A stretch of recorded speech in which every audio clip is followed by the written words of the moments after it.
Select the correct answer choice. Choice A, feeding the infant formula. Choice B, bathing the infant.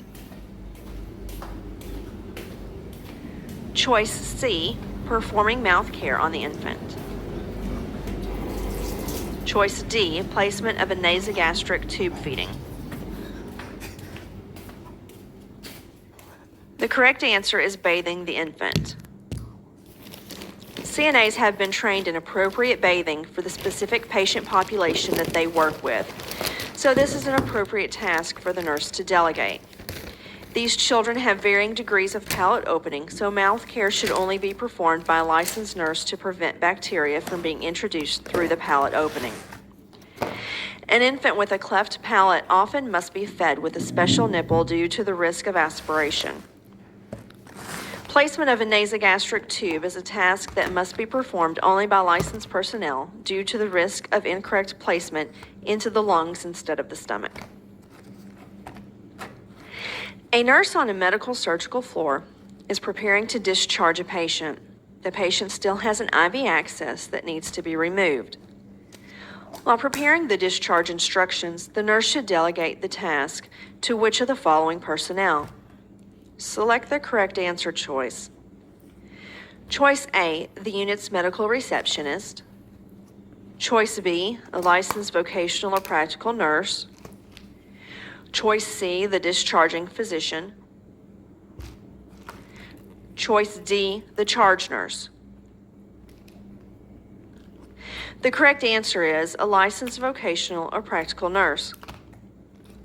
The nurse may delegate tasks to personnel who have been trained to perform the tasks, including LPNs or LVNs.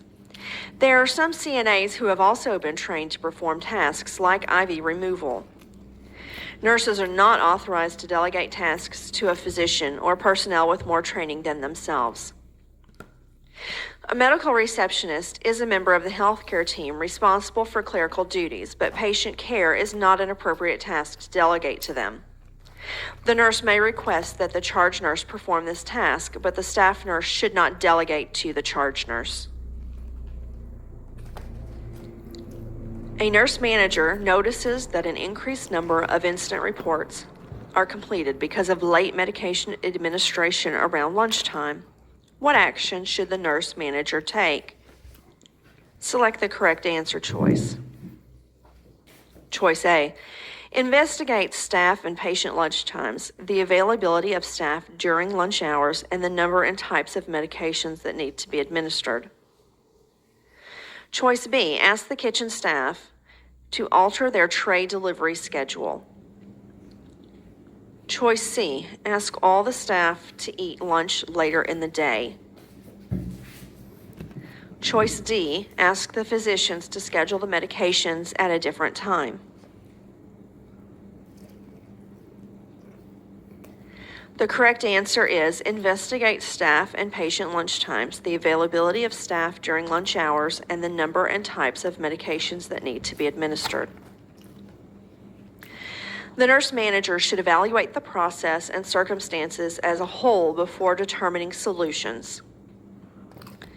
Incorrect choices. The nurse manager should not change patient or staff lunch times before evaluating the entire situation.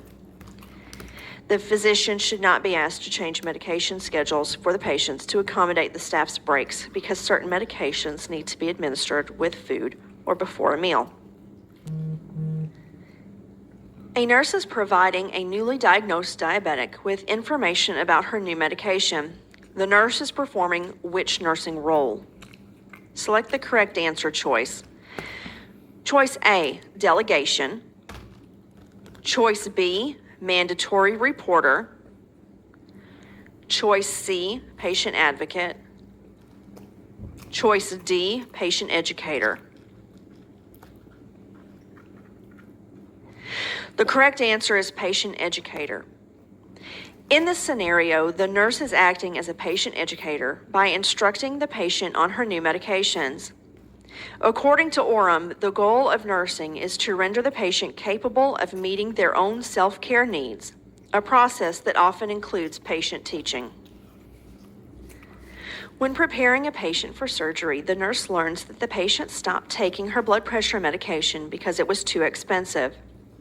The nurse should collaborate with which healthcare team member to provide the patient with information and resources for lowering medication costs. Select the correct answer choice. Choice A, social worker. Choice B, chaplain. Choice C, respiratory therapist.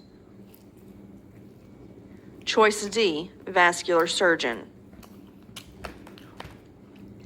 The correct answer is social worker.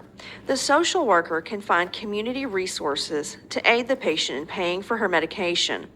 Also, the social worker can contact pharmacies to find cheaper alternatives to help the patient apply for government assistance programs. Incorrect choices. The chaplain, vascular surgeon, and respiratory therapist are not trained to assist patients with medication costs. This concludes the Leadership, Delegation, and Prioritization Q&A review.